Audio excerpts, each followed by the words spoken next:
Hello, and welcome to the lore of Braunhaven. Today we're going to be talking about the distant land of Arabashia. So, in around the year negative 1900 is what is known as the founding of Arabashia, and this is the time period when all of the caliphates, the disparate caliphates of the region, decided to come together in a caucus to essentially pick somebody to rule over the land. Until then, all of the caliphates pretty much dealt with their own people, and there were often territorial disputes between the different caliphates. And the hope was that they would be able to put an end to much of the strife across the region. And so they met, and they came to a consensus to essentially uh, give up part of the lands of the Al Fas Caliphate and the El Hamadi Caliphate and the El Nazar Caliphate to create the Grand Caliphate of Arabashia. That sits essentially the heart of it is in the island region at the mouth of the Sustan River that flows down from the Zinim Mountains. It also extends to the small island chain that consists around Mount Halarat in the southwest. And this entire region would become the Grand Caliphate of Arabashia. And at that time, instead of having a basically a caliph, they decided instead to elect a pharaoh, and they placed one among their numbers to sit on the throne of the Grand Caliphate of Arabashia. And this pharaoh who the first one was Nukrumra, and Nukrumra basically led to what is thought of today as the golden age of Arabashia. The next 300 years, uh, the nation of Arabashia and the caliphates benefited from advanced studies in magic, mathematics, art, and academic pursuits, as well as religious studies. And this was the golden age. This was what most of the tales and fables that one would read is referring to. But all things come to somewhat of an end, because in year negative 1600 is the time period known as the coming of the three. And in this particular region, the archdevil came down, Ninora, or not Ninora. I apologize. That was in Orentis. The archdevil Lazok came down and took over much of the region. Now, the Arabashia, it is thought that Arabashia didn't really suffer as badly as some of the other regions of the known world when the coming of the three came, because Lazok didn't have the backing of the nine hells. He was an archdevil, but through poor political maneuvering, Lazok had less demonic legions and didn't have the forces that many of the other devils had. So Lazok, this was kind of a last chance for him.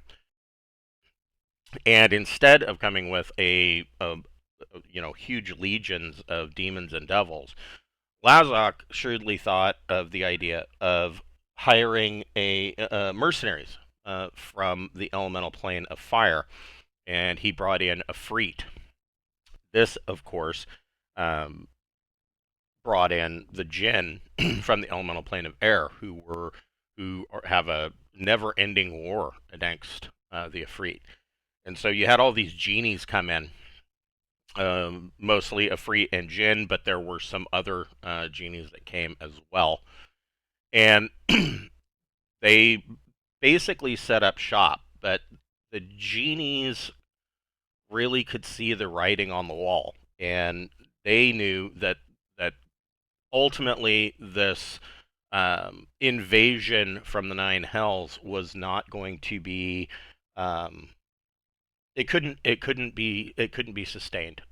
Sooner or later, they knew that the Celestial Palace would put an end to this, and so so it did happen.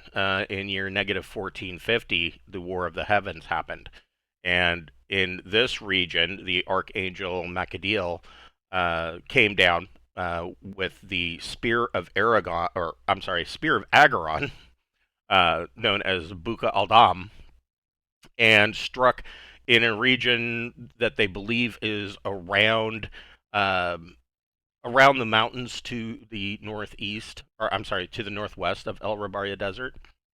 And like in other locations, this thing went off like an atomic bomb and rearranged much of the area. At that time, the El Baria Desert didn't exist. It was this entire region was a verdant, lush land, and instead, this spear striking the world, known world, destroyed all of that and created the vast desert region that is known today. Uh, Lazak and his forces were decimated, but most of the, or not most, but many of the Ifrit and the Jinn and the different genies, uh, you know, having some foresight into this event happening, dug themselves in like ticks, and they protected themselves and hid themselves away, and much of their forces, while they did suffer some extreme losses, they weren't put to grass like the Archdevil was, and so they slowly emerged from their hidey holes and kind of spread themselves across the land in the nature um, of more like a new pantheon of deities. They not necessarily demanding worship, but they really didn't turn it away either, and they relished in it.